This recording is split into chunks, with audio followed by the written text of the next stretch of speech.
Sayo sa buntag, miabot na sa University of Southeastern Philippines Obrero Campus ang biyudang si Nanay Felisa Iskaran. Gikan pa sa panakan Davao City si Iskaran, kuyog ang iyang apo. Kay usa siya sa mga benepisyaryo sa MindaNow Serbisyo para sa Mindanao Caravan kun Bagong Pilipinas Serbisyo Fair. Napulo ka kilong bugas ang nadawat ni Nanay Iskaran ug napay cash. Lipay kayo bumamoy, dako na kanay katabang kay bago lang po namatay bay ako dakong bana. Daghan kay salamat. Kay karon pa din sad ko so nakadawat og inani ma'am. Lipay kayo mi sa katanan.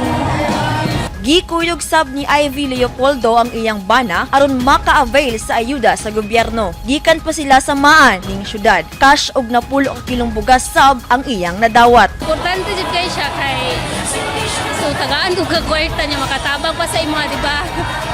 O bugas po. Dako jud mi pasalamat po. Ang BS Electrical Engineering student nga si Jim Ivan Rocco, gikan sa University of Mindanao Matina Campus, ang apil sa panon sa mga benepisyaryo. Usa sa Kapin 3 male ka estudyante si Rocco nga nakadawat og tabang pinaagi sa scholarship ug uban pang klase nga ayuda sa ilalom sa Integrated Scholarships and Incentives for the Youth Program. Dako kining tabang nga sama niya nga nagpitos. Through these scholarships and for people like us, dako kay siyang tabang kay kanang pag ma-short ka sa bayaran sa boarding house, sa pagkaon, sa imong pang-tuition. So, dako na sa tabang. So, pila ka months na siya nga kuan makasustain sa imo. Aside sa 5,000 ka ganina kay nagapil-apil ko mga premyo ba. So, nakadawat na og 3,000 in total plus 5,000 later. So, dako na ka sa tabang. So, I'm very happy na naay nga event. Of course, lipay ko kay, di ba na ay murag panghatag tapos maka-less sa akong gasto sa labi nag BH layo kayo sa akong family.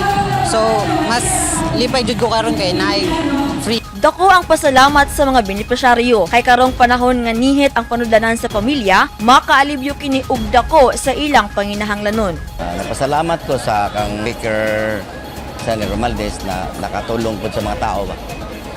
Kang tanan mga congressman nakatulong po sila tanan. At least na yung mga programa nila. Importante din kayo para sa mga kabot po.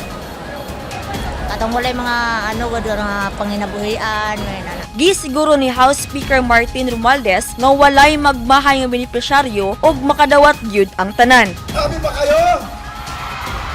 Itong araw na to, walang pwede umuwi na malungkot, malululuha. Dapat patuwiin niyo kayo lahat. Dapat masaya! Masaya ba tayo? Yun ang gusto natin madinig para itutuloy natin itong mga programa ng ating Residente Ferdinand R. Marcos Jr. Itong Bagong Pilipinas Serbisyo Fair.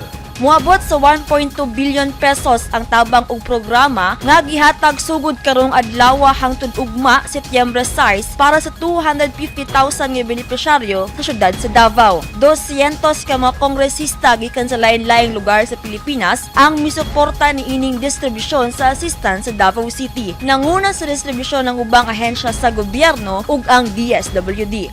Shiny Bulyaser, Newsline Philippines, stay safe!